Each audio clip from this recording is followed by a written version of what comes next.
Bonjour à toutes. Nous revoilà ici pour le cours de promo social en confinement. Donc voilà, je vais encore essayer de vous faire une petite démo pour vous faire avancer. Alors, comme thématique, j'ai pris des vagues, un petit travail amusant dans l'humide. Donc voici la photo. J'ai gommé volontairement le petit surfeur, c'est pas lui qui m'intéresse, c'est plutôt justement le rythme des vagues. On voit les beaux arrondis.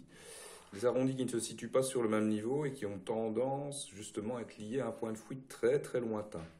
Donc voilà, c'est cette dynamique de vague qui va vraiment être intéressante à traiter entre la réserve de blanc pour l'écume et une charge assez conséquente au niveau des valeurs, au niveau de l'avant-plan. Donc pour ce faire, voilà, l'idée ça va être de travailler dans l'humide et d'arriver aussi à ne pas remplir toute cette masse qui est très très intéressante d'écume. Ça va être probablement la partie de l'exercice la plus compliquée. Donc voilà. À ce niveau-là, je l'ai, comme vous avez pu le voir, transformé la photo en niveau de gris pour ne pas me laisser absorber par les couleurs, mais plutôt voir les valeurs. Une petite habitude personnelle. Ça va m'aider en fait en gros à interpréter peut-être plus la couleur et m'amuser différemment plutôt que rester complètement bouffé par la photo et peindre tout ce que je vois. Voilà. Je vais essayer de me donner un peu de liberté. Alors j'ai fait quelques petits traits pour me repérer, mais enfin c'est bien succinct, j'aurais très bien pu commencer directement à travailler sur le papier sans dessin. Je vais faire un petit dessin pour que vous ayez une structure un petit peu basique que vous aurez qu'à reproduire, mais enfin voilà, vous aurez de toute façon la photo en support par mail, donc vous aurez de quoi observer. Alors, toujours le même principe, vu que je travaille sur un papier complètement humidifié, arrière, avant, je l'ai laissé travailler, histoire qu'il se gorge bien d'eau, et puis j'ai un petit peu évacué en essuyant ce qu'il y avait en dessous. Intéressant de laisser travailler le papier parce que ça évitera les séchages inégaux. Je vois souvent certains d'entre vous humidifier, certes, mais ne pas laisser assez travailler le papier. Il faut 10 minutes, un quart d'heure à grande eau pour que la fibre de papier se gorge vraiment bien d'eau. Donc ici, pour éviter justement la diffusion trop importante, je vais travailler d'une part avec les synthétiques, avec des couleurs un peu sèches, puis sur les grands espaces, je pourrais peut-être me permettre de travailler avec un pinceau petit gris, qui lui va me permettre de balayer les plus grands espaces avec une charge plus importante de couleurs et d'eau. Alors pour les couleurs, je ne vais pas aller très très loin. On a quand même une gamme de bleus, a priori. Je pourrais faire un ciel gris, je ne sais pas, je suis en train de réfléchir à ça. Mais enfin, deux bleus principaux, un bleu tendance chaude, le bleu outre-mer, tendance chaude puisqu'il bascule sur le violacé, et le bleu phthalo, tendance froide, qui va venir contrebalancer cette base de bleu outre-mer. Alors lequel va dominer l'autre, ça je ne sais pas encore. Mais voilà, j'y réfléchis doucement tout en vous parlant.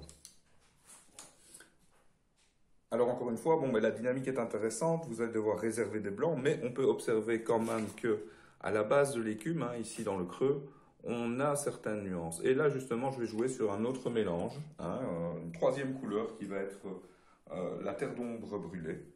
Terre d'ombre brûlée que je vais mélanger avec du bleu outre-mer pour obtenir justement des gris neutres, gris neutres très dilués. Quand ils sont très dilués, ils granulent peu. Quand ils sont moins dilués, ils granulent beaucoup plus. Donc voilà, ça peut permettre de jouer aussi sur des effets de texture. Mais enfin voilà, ces gris neutres vont être intéressants pour donner du volume à cette écume. Parce que cette écume, si je ne pose aucune valeur dans ceci que je laisse sous blanc, il y a un moment où ça va manquer quelque chose et on comprendra peut-être que c'est de l'écume, mais enfin ça manquera peut-être de force dans le mouvement. Donc voilà, toujours du plus grand vers le plus petit. Je vais donc essayer déjà de travailler une partie du ciel en utilisant le pinceau petit gris. Et là, je vais partir sur une belle note de bleu outre-mer. On va faire un ciel profond, un ciel d'été.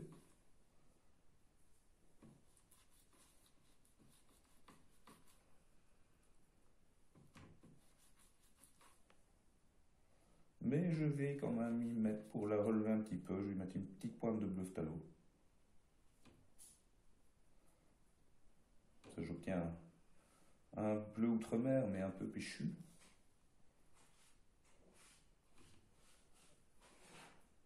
Sachant que le bleu outre-mer est une tendance chaude qui a tendance peut-être un peu plus à fermer l'espace. Donc voilà, là j'y vais à grands coups de pinceau. Et j'essaye aussi de commencer à penser à cette fameuse vague. Et donc voilà, pour l'instant je ne vais pas aller plus loin, sachant que j'ai rajouté une pointe de bleu phthalo, ça va fuser beaucoup plus fort. Et donc là je vais simplement diriger la couleur en inclinant mon support. Alors si c'est nécessaire, on va vaporiser un petit peu d'eau, si la couleur ne descendait pas assez. Je joue toujours d'inclinaison pour éviter les strates qui soient trop verticales ou trop horizontales. Dynamique des obliques est toujours très intéressante. Et puis je rebascule à contresens pour que l'eau ramène la couleur vers le bas. Ça me permet de créer des variations de valeur et d'avoir déjà un effet un petit peu d'écume qui s'installe. Travailler dans le flou, ça nous permet de jouer avec ça. Alors vu que j'ai déjà posé une grande partie de l'espace, je vais m'attaquer un petit peu à l'avant-plan. Et là, je vais partir d'un bleu phthalo que je vais charger avec un petit peu de vert de palette qui traîne. Ça va me donner un turquoise de phthalo. Et je vais déjà définir la grande ligne de la vague, la plus importante, en faisant attention parce que je sais que comme ce sont des bases de phtalocyanine, ça va fuser très fort. Et j'essaye toujours d'avoir un geste aussi déployé. Peu importe que je ne sois pas complètement fidèle à la photo, c'est le mouvement général. Alors vous voyez que plus la vague prend de l'amplitude, plus le mouvement va être fort, et plus elle revient vers le bas, et plus tout ça s'atténue pour atteindre une certaine forme d'horizontalité. Voilà, c'est vraiment là-dessus qu'il faut jouer.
C'est là que je vais commencer à utiliser maintenant donc, un mélange de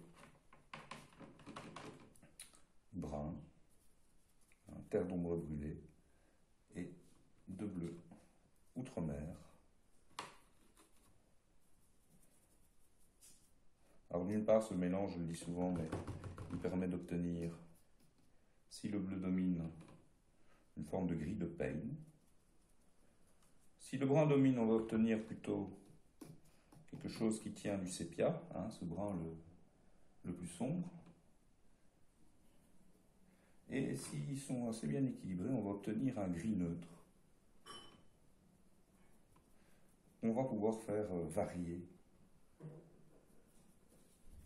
vers des tendances assez variées. Et une fois que j'ai un bon gris neutre obtenu de cette manière, je vais pouvoir faire varier avec des jaunes, avec des rouges, avec des verts, donner des tendances à ce gris neutre. On peut passer aussi par les complémentaires, mais souvent beaucoup plus ardu.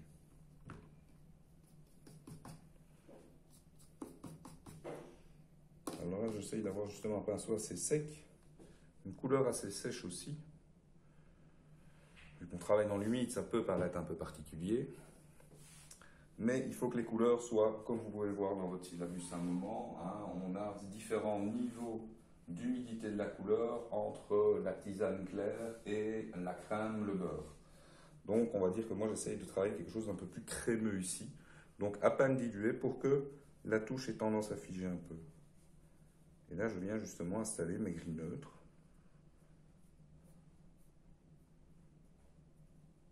en essayant de respecter en gros la dynamique que je perçois sur la photo.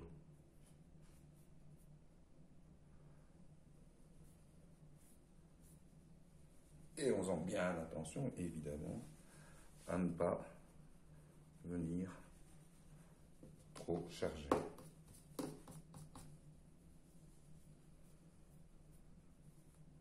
Alors je me fie à un certain mouvement que je perçois peut-être plus intéressant que d'autres. Quelques creux. J'essaye d'avoir une touche toujours aussi enlevée aussi. Pour justement créer des flous directement. Je suis toujours avec mon gros pinceau. Et bon, voilà. La petite erreur que je pourrais faire ici, c'est de commencer à charger un petit peu trop. Ceci dit, je vais le faire, que vous voyez ce que ça donne. Mais là, voilà, il se passe un truc, c'est qu'on a la sensation de perdre de la luminosité.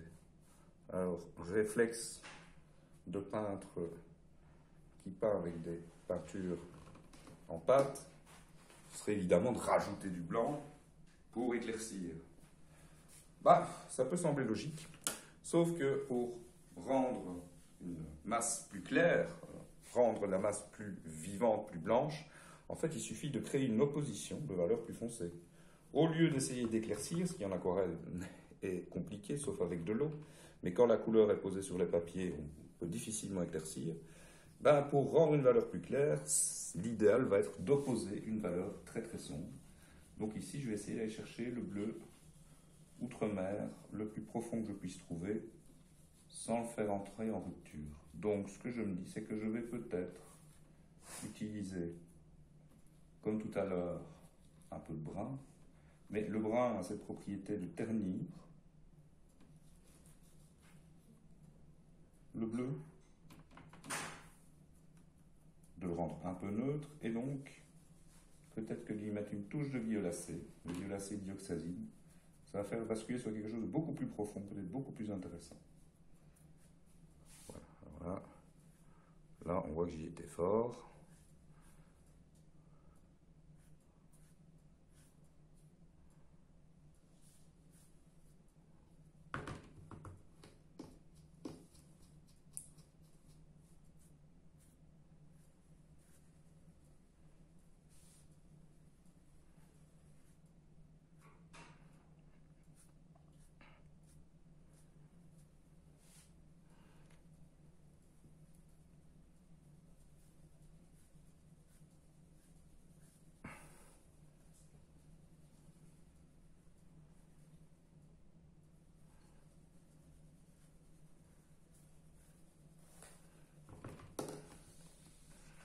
Et comme tout à l'heure, je vais incliner mon papier pour diffuser la couleur.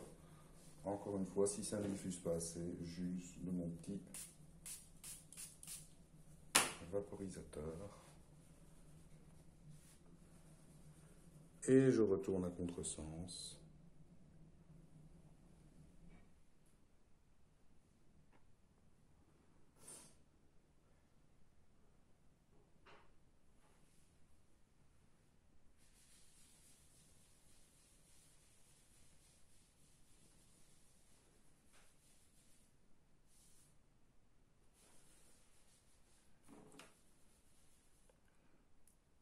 Et vous voyez que cette seule manipulation me permet justement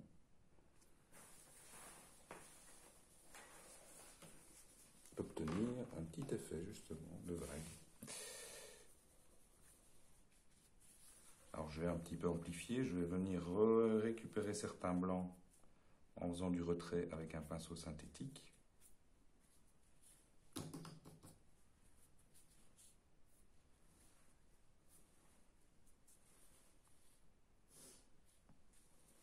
Retrouver un petit peu de dynamique dans la vague. Je retrouve légèrement mon dessin en dessous, donc ça me donne quelques repères. Mais j'essaye surtout de me fier déjà à ce qui est posé sur le papier qui me semble intéressant. Ça, c'est une erreur qu'on fait souvent. On n'analyse pas assez ce qui est intéressant au niveau de l'image ou pas. Et parfois, un bel effet aquarellé suffit largement à suggérer quelque chose, plutôt que de rentrer dans l'aspect photographique, qui nous fait détruire beaucoup d'aspects créatifs de l'image.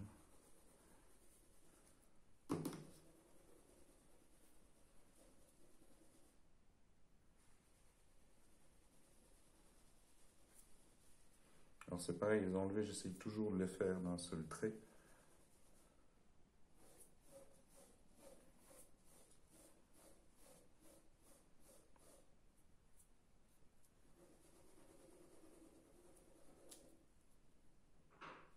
J'essaye de rester concentré sur le bouillonnement de l'eau qui est très très intéressant.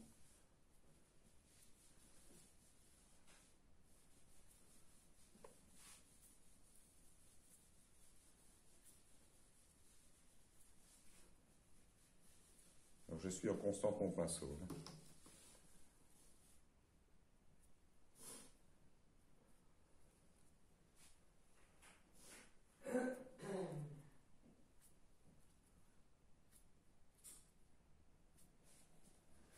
Alors, comme je suis venu charger cet espace, maintenant je vais recharger aussi évidemment l'avant-plan en repartant sur mes couleurs de base, donc le phthalo.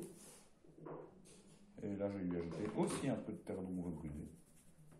Puisqu'avec cette terre d'ombre brûlée, je vais charger, je vais venir un vert bleuté très très sombre.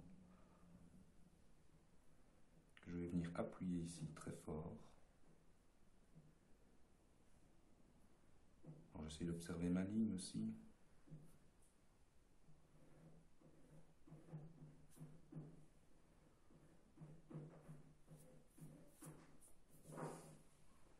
Alors c'est là un moment où on se dit, ouh là là, j'en ai fait trop, j'étais trop loin, mais je vais utiliser la couleur que j'ai sur le papier pour venir justement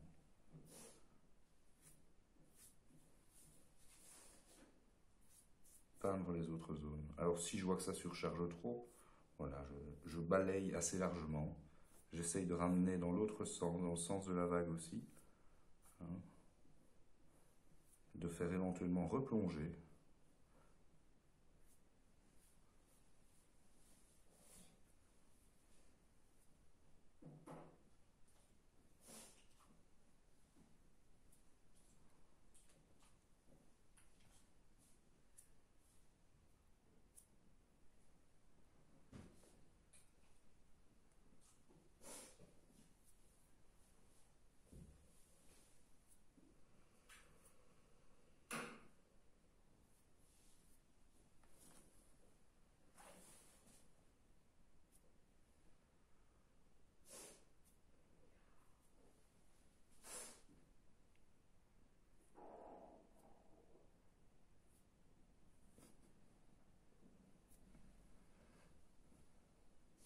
Alors là, j'ai creusé un peu le coup de pinceau sans le vouloir, mais finalement, j'ai trouvé que cette touche était intéressante. Donc voilà, le genre de moment, il faut laisser vivre un petit peu la touche. Alors je vais venir commencer peut-être, comme je suis en avant-plan, à dessiner quelques lignes d'eau.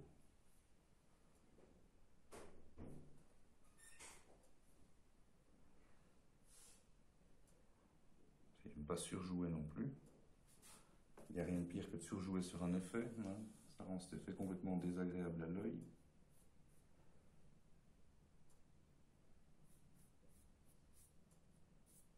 Alors, de masse vers les lignes. Donc, de temps à autre, je prends mon pinceau à plat et je le retourne. Que ce soit pour poser une valeur ou pour faire un retrait.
Donc je vois qu'au-dessus, ça s'est bien atténué aussi. Évidemment, j'ai posé une valeur forte, donc l'autre valeur a tendance à doucement s'annuler.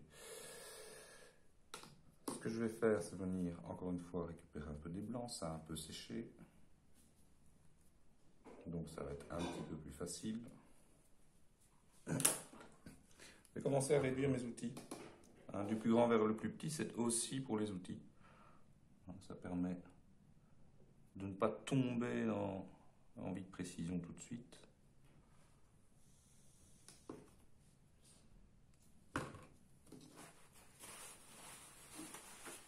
Pas oublier de changer de chiffon de temps en temps, sinon il n'absorbe plus rien. Et c'est là qu'on se dit, mais comment il fait? Ben voilà. Il suffit de ne pas oublier de changer de chiffon et tout se passe mieux.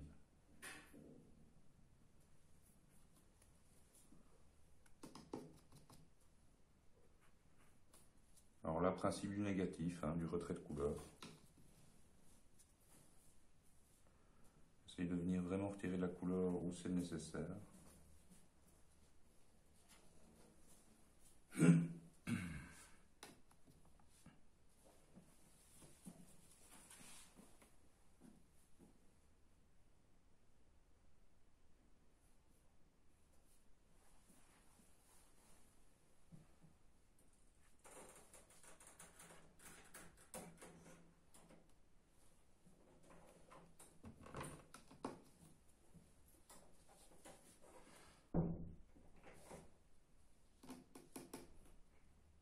Je vais venir retravailler avec mes bleus neutres, mes gris neutres, pardon, dans le creux ici.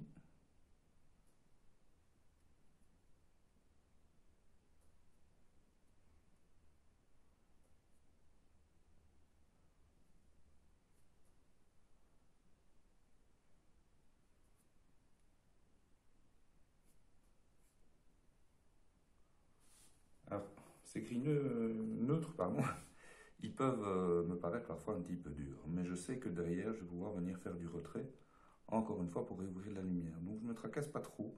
J'ai des ressentis, comme vous en avez parfois, un peu négatifs, mais il ne faut pas se laisser justement se laisser faire par cette idée, parce que la plupart du temps, il n'y a rien de grave qui se passe. On peut revenir en arrière, on peut corriger un petit peu. Et on peut surtout soulager la valeur de la couleur. Tant que le papier est humide, j'ai le temps d'impacter, j'ai le temps de contrôler un petit peu ce qui se passe sur le papier. Alors évidemment, il y a un moment où il faut que je fasse attention.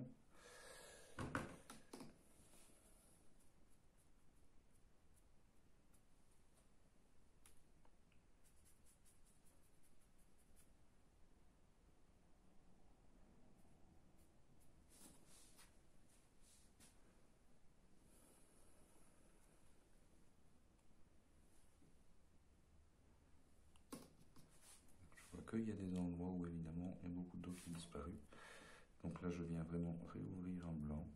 Ce blanc, je pourrais l'ouvrir à sec. Ceci dit, je trouve que c'est trop dessiné, pas toujours intéressant visuellement. Alors ici, c'est un peu bouché, donc je vais ouvrir un petit peu de lumière aussi. Voilà, c'est comme si je sculptais dans la couleur. Je pose de la matière, j'en enlève, je pose de la matière, j'en enlève. Il y a un petit peu du modelage derrière tout ça. Et puis c'est très très amusant.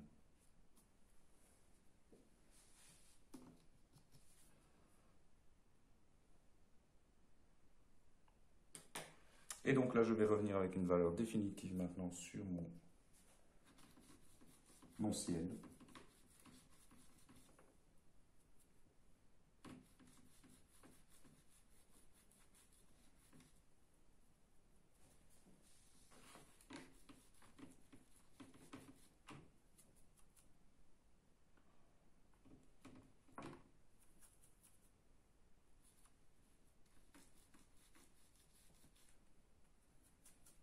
Alors on me dirait, ce ciel, j'aurais pu aller chercher un bleu plus sombre, un Adantrane, un bleu Maya, Daniel Smith. Mais le but, c'est pas non plus de plomber ma peinture, puisque les bleus Adantrane ou les bleus de Prusse ou les indigos, Ils ont quand même une fâcheuse tendance à se neutraliser au séchage.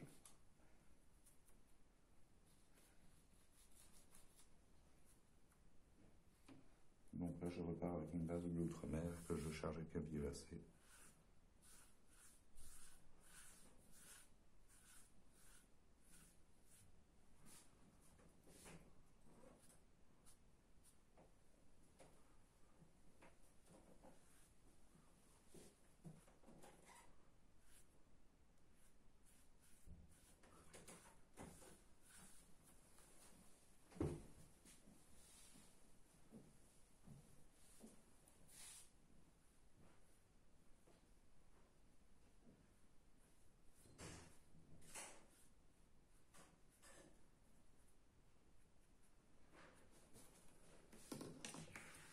Alors vous voyez que ça a tendance à marquer un petit peu à certains endroits, ça veut dire que le papier sèche.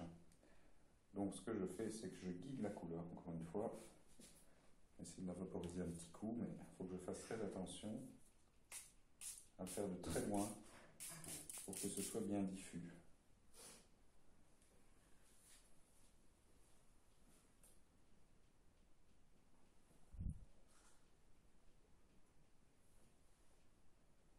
Toujours dans les deux sens. Et je bascule dans les obliques encore.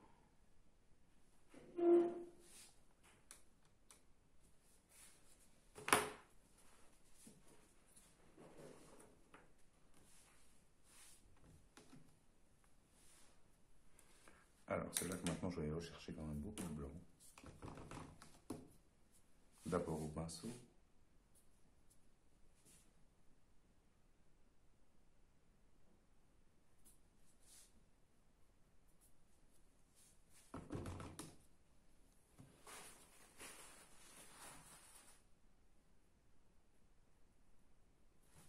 En essayant d'éviter les rigidités.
Et en enlevant de la matière, en récupérant et en la reposant autre part, je peux obtenir des valeurs intermédiaires encore.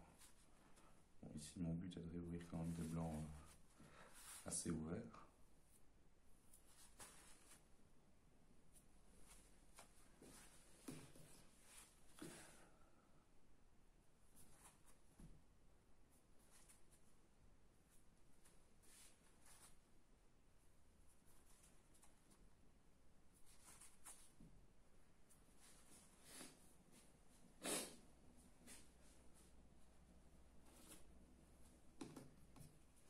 Voilà, il y a des petites choses qui se passent ici.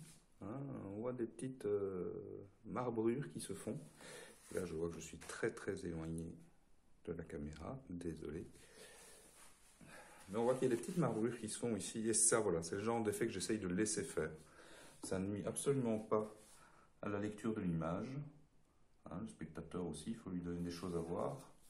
Et donc, voilà, c'est le genre d'effet d'aquarelle qui est vraiment typique. Et ça, il faut laisser vivre. Je dis ça, mais pendant des années, ça ne correspondait pas à ce que j'attendais, je les recouvrais bêtement. Donc voilà. Apprendre à voir dans notre peinture ce qui est intéressant, ce qui nuit à la compréhension de l'image ou ce qui justement va lui donner quelque chose de plus qu'une belle photo, bien qu'une belle photo soit aussi intéressante qu'une belle peinture.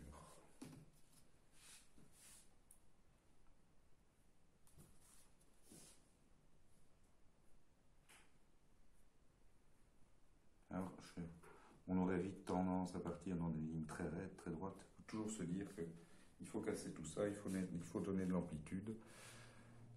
Ici en avant-plan, ben, je vais jouer d'un petit effet de lumière que j'ai perçu et qui est en fait simplement une forme d'effet miroir de réfraction de la lumière dans le mouvement de la vague. Et celui-là, il est bougrement intéressant.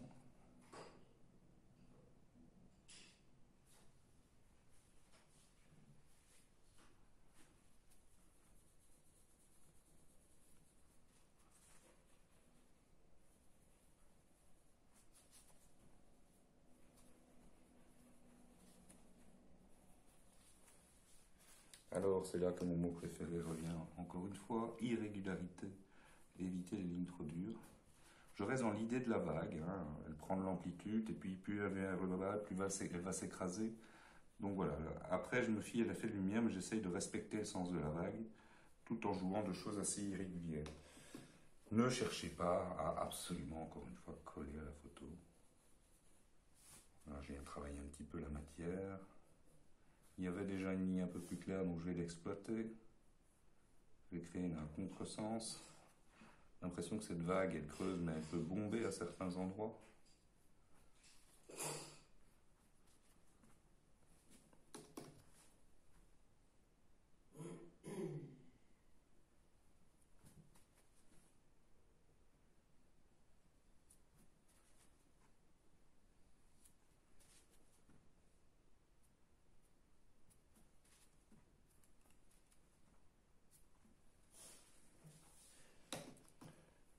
Le plus dur à ce niveau, c'est de ne pas tomber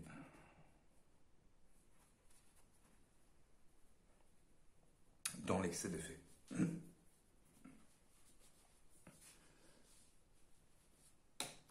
Alors maintenant que le papier a commencé aussi doucement à sécher, je vais pouvoir jouer de quelques petites choses intéressantes. Je vais encore rechercher des blancs ici.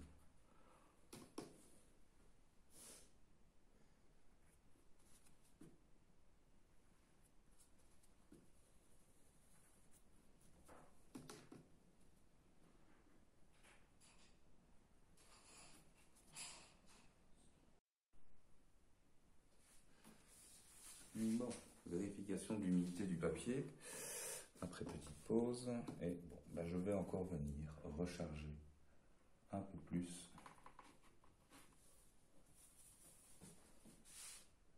les valeurs. Vous savez que je parle souvent des valeurs.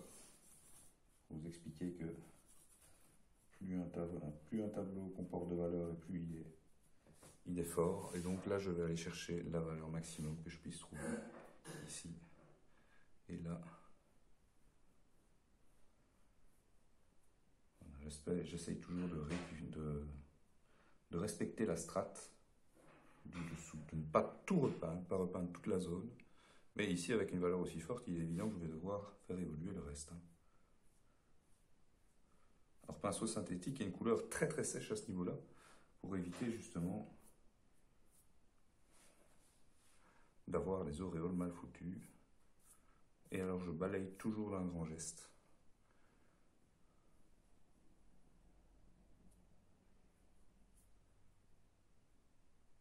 Encore une fois, voilà, c'est l'opposition de cette valeur forte qui va faire ressortir le côté plus clair de la vague.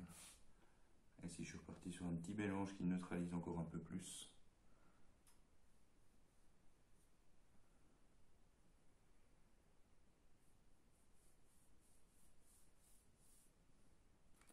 là je rentre doucement dans des lignes qui dynamisent.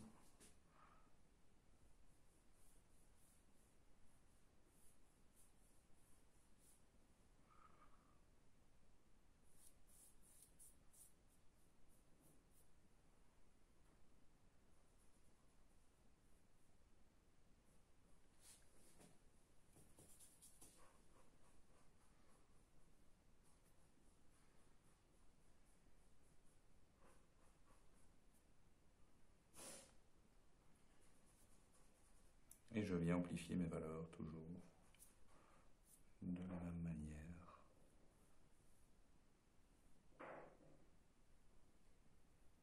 En essayant encore une fois de ne pas détruire tout ce qui était sympathique à la base.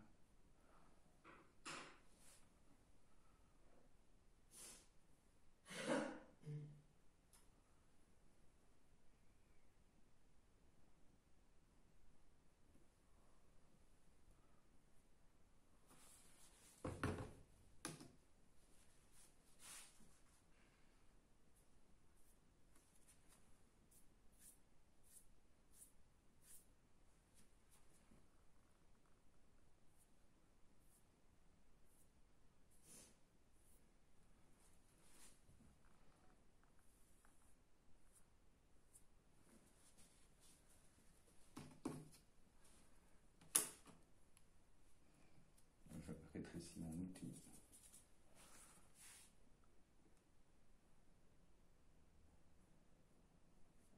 Et je viens reposer une valeur forte ici, c'est nécessaire.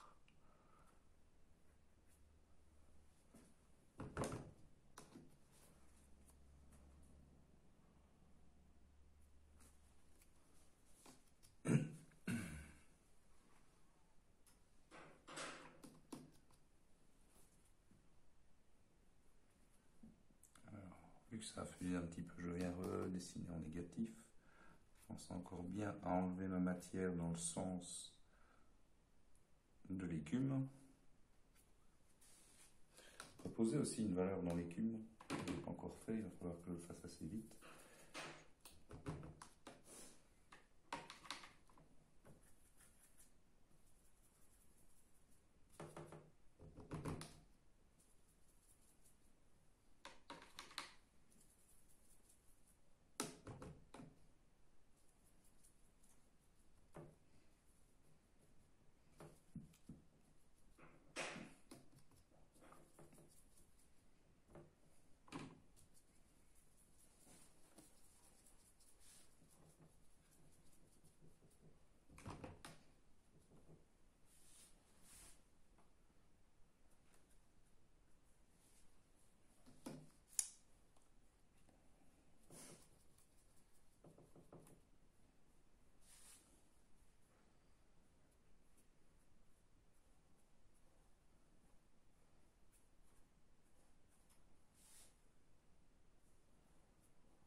Les mouvements contraires sont très intéressants aussi. Hein. Je suis parti dans un sens, et ce que j'ai observé, ça creusait un peu, j'ai renforcé cet effet, et puis de l'autre sens, je suis reparti, mais à contresens pour créer justement, encore une fois, de la dynamique dans cette image.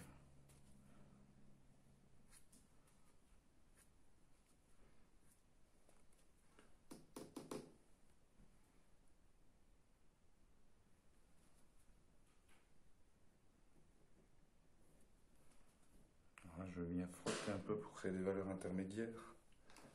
Encore une fois, je reviens sur le dessus de la vague en déposant un petit peu d'eau. Voyez, simplement. Mon pinceau est un peu plus chargé, donc là il vient créer une petite variation de valeur, un petit creux, puis moi je viens simplement nettoyer par-dessus après. Et venir peut-être encore jouer un petit peu sur un effet un peu brossé, bien sec, voilà, sur le grain du papier.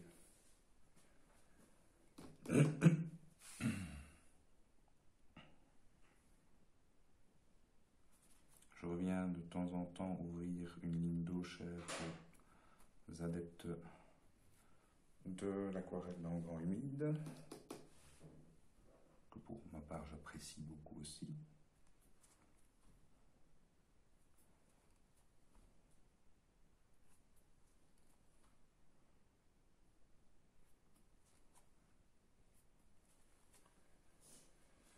Voilà, de fil en aiguille, ben voilà, je viens recréer encore une fois des lumières, nettoyer des zones où ça s'est un petit peu trop répandu.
Quelques petites lignes d'eau encore, forcer le détail à l'avant-plan.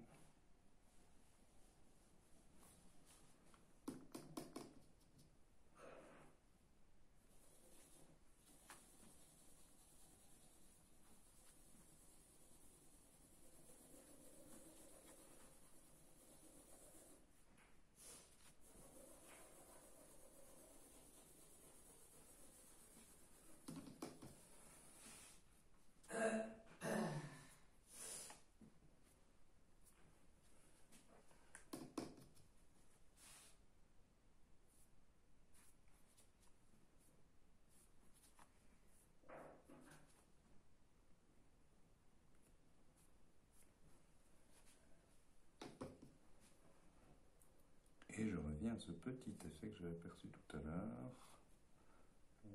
J'ai perdu dans la bataille, évidemment. Je repose des valeurs dont parfois ça se referme. C'est pour ça qu'il ne faut pas oublier ces bonnes idées. Enfin, si tant est qu'elles soient bonnes.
il faut se poser la question de savoir si ce qu'on va faire va encore amener quelque chose à l'image.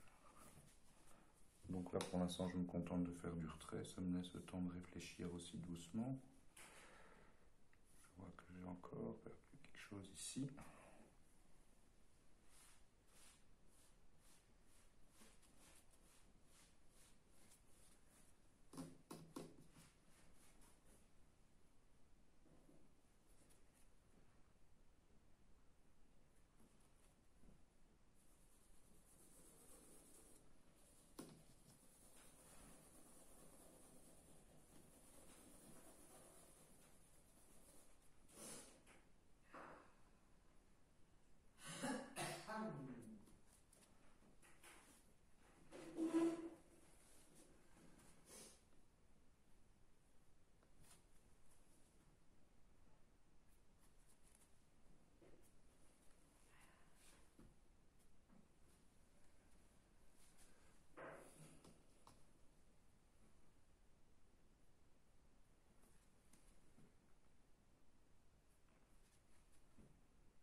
On va baptiser une dernière fois le tableau.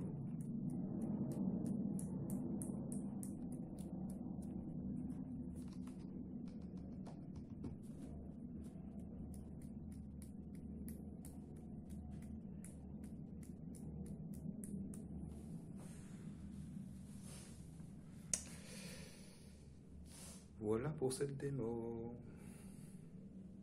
Merci de votre attention.